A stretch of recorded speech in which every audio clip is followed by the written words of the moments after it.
Magandang araw mga kaibigan.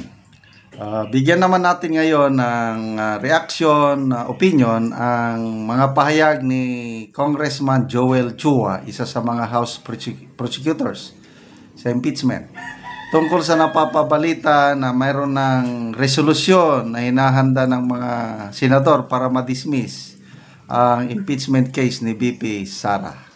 So ito si Congressman Chua, isa sa mga matinding tumira nag-imbestiga sa Committee on Good Government, Kunuhay. Nung una, sabi niya, walang impeachment, wala. Yun. Natuloy ang impeachment. Ngayon, mababasura na, madidismiss na. Hindi pa nagsisimula, madidismiss na. So, kawawa. It's crying time. Itong mga House prosecutors na ito. Ito, yung interview sa kanya ng mainstream media. Senate is to conduct the trial. It's de facto dismissing the impeachment trial, the impeachment complaint. How do you feel about it? Well, syempre parang sa amin, ito kasi yung naging, ito kasi malungkot yung trabaho namin eh. We are just performing our constitutional duty. So, syempre kung ito naman ay babaliwalain by mere resolution, tingin ko parang hindi naman maganda. Do you think it's unfair for the Senate to kill the trial? Ano po? Do you think it's unfair for the Senate to kill the trial? They have to explain it to the people. Sir, if they dismiss it by a mere Senate resolution, is that basis to go to the Supreme Court?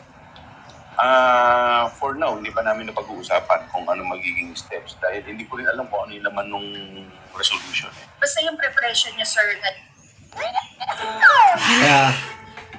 So, ito, puros mga unexpected. Akala ko matutuloy na ang bloodbath. Wala. Sayang. Okay, ito na. Under the Constitution, ang trabaho ng Senate is to hear. Diba? And sa amin naman is to prosecute. So, hindi ko naiisip kung paano nila i-dismiss yan without first conducting the trial. And that is the constitutional mandate.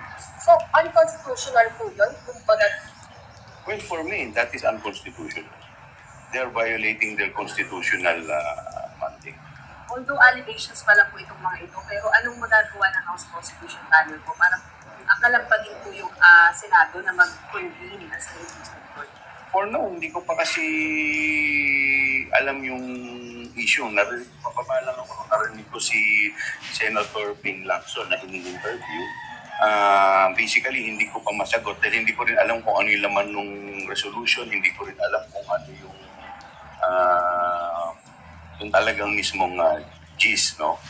So, basta ako, yung opinion ko dyan is ang constitutional mandate ng Senate is to conduct the trial. It's de facto dismissing the impeachment trial, the impeachment complaint. How do you feel about it?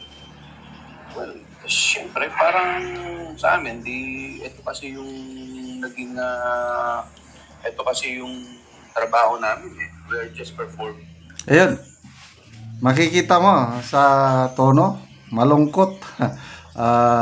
Crying time sila. Magbasa lang ko sa mga comments Talunan sila eh. Lito adapt. Sir, with all due respect, dapat pag nagsalita kayo, hindi yung pagkakaalam mo lang o para sa iyo ay unconstitutional. Dapat pag nagsalita, sinabi mo ayon sa batas, unconstitutional, hindi porme. O nga, mahina ang kanyang mga pagsasalita sa media. Walang dating. Then, Balaguer, since it is a political exercise, at the end of the day, it is a numbers game. The destiny of the impeachment case is defined by the result of the midterm election. Correct. May nabasa akong post ni E.B. Hugalbot.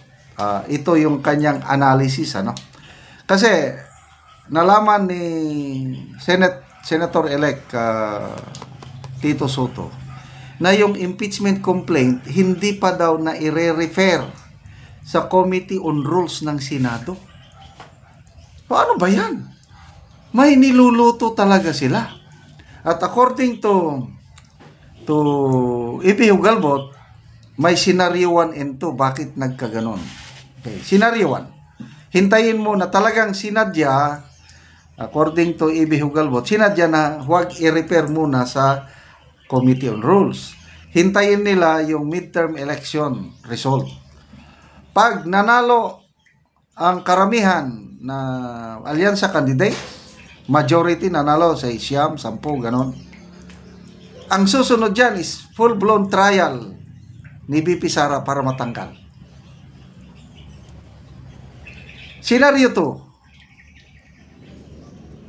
Sinadya nila na ibinbin yung pag-refer sa Committee on Rules para kung mahina ang resulta ng midterm election, kagaya ng nangyari ngayon, halos talunan sila. Ayon, gagawin na nila ngayong paraan yon para ma-delay, ipa-dismiss ang kaso para magmukhang good si PBBM dahil sinasabi niya na ayaw niya ng impeachment. So, sabi ni E.B. Hugalbot, ang kanyang analysis is sinasadya talaga na itong si Senator Escudero nakikinig kay PBBM at ito na yung game plan nila, scenario number 2, dahil mahina ang disfavorable ang midterm election result. Kaya ito, ipadidismiss na nila kasi ayaw nilang kontrahin ang public opinion. Okay? So, yeah. Tama itong si Den Balaguer. The destiny of the impeachment case is defined by the result of midterm election. Okay. Merlito Sampang, ayusin mo yung project mo sa mga flood control project. Walang maniniwala sa iyo. So ito, Congressman Joel Chua, kawawa. Umiiyak na sila ngayon. Oh, it's crying time right now for Joel Chua. I can see that far away look in his eyes. I can tell by the way he speaks in public that it won't be long before it's crying time. Sorry na lang. Ganyan talaga ang impeachment. It's a numbers game. Kaya salamat mga kaibigan sa inyong pagsubaybay sa ating channel. Nakakatulong kayo ng malaki sa Tribong Talandig. Ang income natin sa channel na ito is pantulong natin sa tribo. Sa ngayon, namimigay tayo ng yero at pako para magkaroon naman ng mas maayos na tahanan ng Tribong Talandig. Panoorin nyo ang video na ito.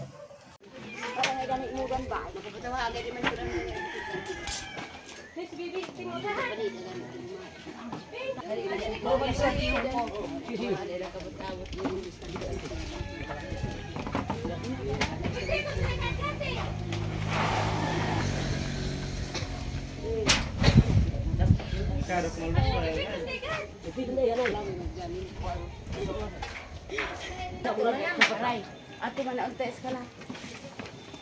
Ako ini streamline din na.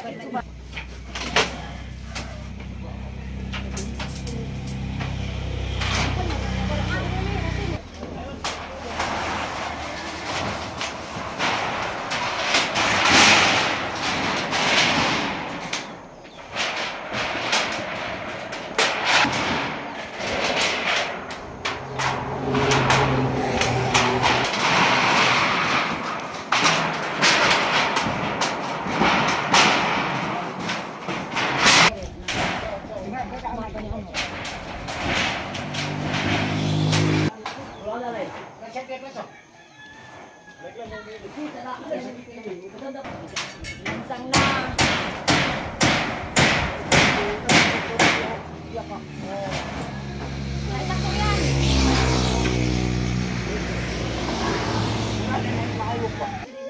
O karon nindot na gid kaayo ang atop ni ate og ni kuya. O nakapatindog na gid sila o bagong balay.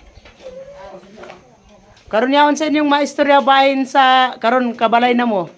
Salamat gid karon sa nag-video og sa nagtabang ani og sa nagtan-aw sa video nga nakabalay nami.